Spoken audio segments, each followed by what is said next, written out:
Жакшы менен достошсоң, алдыңан чыгат кучактап. Жаман менен достошсоң, артыңан жүрөт ушактап. Саламатсыңарбы балдар? Силер менен кайрадан көрүшүп жатканыма абдан кубанычтамын. Ар дайым талыкпай билим алып, эмгектенип, көп ийгиликтерге жетишкиле. Анда эмесе, алифбе сабагына даяр болсоңор, сабагыбызды жакшы маанай менен баштайлы. Сабагыбыз көңүлдүү өтсүн. Балдар, мен силерге бир табышмак айтайын. Жандырмагын таап көргүлөчү. Кубансаң да, кайгырсаң да, ар дайым жүрөт жаныңда. Башыңа оор иш түшсө, жардамын сенден аябайт. Бул ким болду экен, балдар? Ооба, бул сенин досуң. Бүгүнкү силер менен өтө турган темабыз мына ушул достук тууралуу болот. Анда бүгүн силер менен орус элинин жазуучусу Валентина Асееванын «Көк жалбырактар» деген чыгармасын өтөбүз. Бүгүн сабакта Валентина Асееванын «Көк жалбырактар» чыгармасынын мазмуну эмне жөнүндө экенин билесиңер. Тааныш эмес сөздөрдүн маанисин түшүнүп, аларды колдонуп, ооз эки айтып берүүгө жана каармандарды салыштырып, жыйынтык чыгарууга үйрөнөсүңөр. Азыр мен силерге чыгарманы окуп берейин. Кунт коюп угуп отургула. Валентина Асеева «Көк жалбырактар». Катянын 2 жашыл карандашы боло турган. Ал эми Ленкада бирөө да жок. Ошондуктан Лена Катяга мынтип кайрылды. Жашыл карандашыңды мага берип турчу.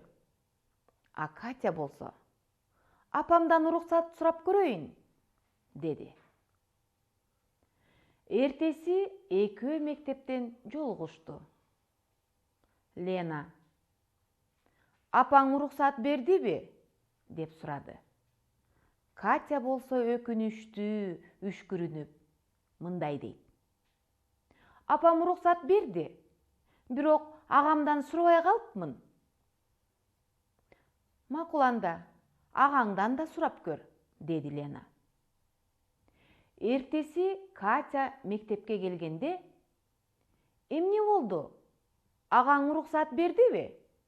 деп сурады Лена. «Агамго макул, бирок карандашты сындырып коесуңбу деп коркуп турам. Мен абайлап тартам», дейт Лена. «Байка», деди Катя. «Жаңыртып учтаба, катуу. Мен бар болгону дарактын жалбырактарын, анан жашыл чөптү гана тартам», деди Лена. «Бул көп», деди Катя, кабагын бүркөп. Кебетеси жактыра бербегендей. Лена аны карап турду да нары басып кетти. Карандашты алган да жок. Катя таң кала артынан чуркап жетип мындай деди: «Сага эмне болду? Ал карандашты, ал». «Кереги жок», деди Лена. Сабак башталганда мугалим мынтип сурап калды: «Леночка, сенин дарагыңдын жалбырактары эмнеге көк болуп калган?» «Жашыл карандашым жок, ошондуктан». «Курбуңдун карандашын неге сурап алган жоксуң?» Лена унчуккан жок. Катя чаяандай кызарып кетти да мындай деди: «Мен берген болчумун, өзү албай койду». Мугалим экөөнү алмак салмак тиктеди. Демек, ала тургандай кылып бериш керек болчу. Балдар, текстте силер түшүнбөгөн сөздөр кездешти деп ойлойм. Анда кезекти сөздөрдүн дубалына берели. Текстте ага деген сөз кездешти. Ага бул сенден улуу эркек бир тууганың. Курбу бул сенин досуң. Курбу, дос булар эки бөлүк сөз болгону менен мааниси бир эле. Балдар, сөздөрдү чогуу окуйлучу. Өзүмчүл, достукту баалабайт, сараң, жакшылык кылбайт, калп айтат. Бул сөздөрдү окуп жатып, силерге кандай ой келди? Бул сапаттар чыгармадагы кайсы каарманга тандык деп ойлойсуңар? Ооба, Катяга тандык. Себеби ал эки карандашы бар болсо да, өзүнүн буюмун досу менен бөлүшкүсү келген жок. Балдар, силер Катянын ордунда болсоңор, эмне кылат элеңер? Үйдөгүлөргө айтып бергилечи. Эми балдар, 3-чү бөлүктөгү текстти ар кай жеринен үзүп, мугалимдин сөздөрүн таап окуйлу. Кана, биринчи сөзүн окугулачы. Леночка, сенин дарагыңдын жалбырактары эмнеге көп-көк болуп калган? Экинчи сөзүн окугула. Курбуңдун карандашын неге сурап алган жоксуң? Үчүнчү сөзүн окугула. Демек, ала тургандай кылып бериш керек болчу. Жакшы. Балдар, эми кезекти кыргыз тилине берели. Сөздөрдү чогуу үн чыгарып окуйлу. Дос, уя, коньки. Дос деген сөздү айтып жатканда кайсы тыбыштарды уктуңар? Д, О, С. Бул сөздө 3 тыбыш, 3 тамга бар экен. Уя. Бул сөздө У, И, А тыбыштары бар. 3 тыбыш, 2 тамга. Анткени йоттошкон тамгалар 2 тыбыш болуп айтылат, бирок бир эле тамга болуп жазылат.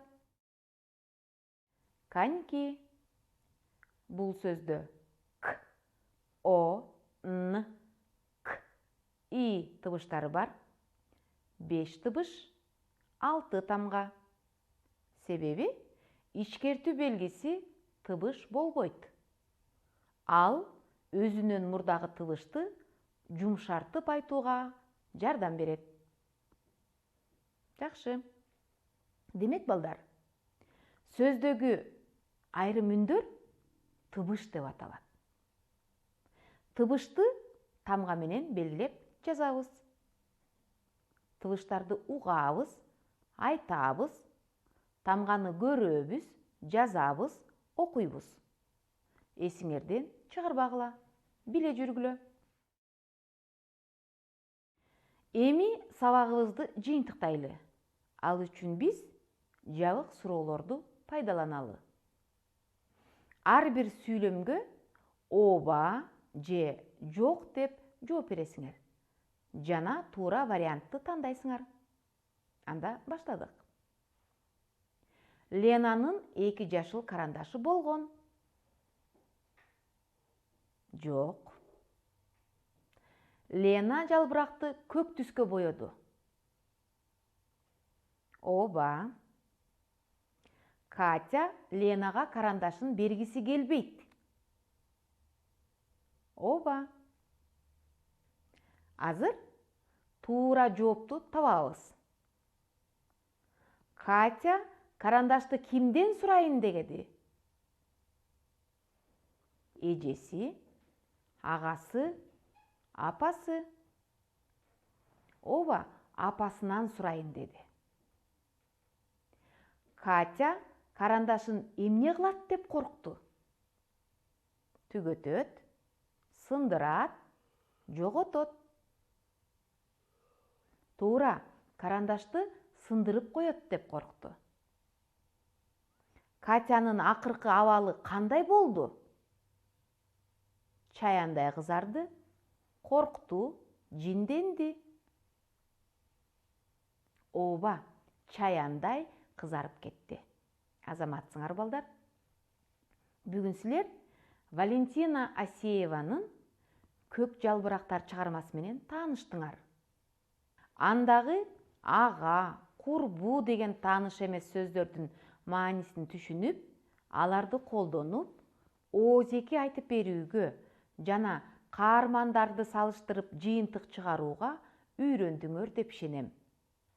Бул чыгарманын тарбиялык мааниси, негизги ою достук, өзүмчүлдүк жөнүндө болгонун билдиңер. Элибизде 100 сомуң болгуча 100 досуң болсун деп бекеринен айтылбаса керек. Балдар, силердин да досторуңар бар. Мына ошол досторуңарды күтө билгиле. Дайыма бири-бириңерге жардам берип, Катяга окшобой эч нерсеңерди аябагыла. Чыныгы достукту сактай билгиле. Адамдын көңүлүн оорутуш бат эле, бирок аны кайра калыбына келтириш өтө оор. Ошондуктан досторуңардын көңүлүн сындырбагыла. Колуңардан келсе, жардамыңарды аябагыла. Убакыт учкан куш демекчи балдар, билинбей сабагыбыз да аягына чыкты. Көңүл бөлүп отурганыңарга чоң рахмат. Эмки сабакта көрүшкөнчө саламатта болгула.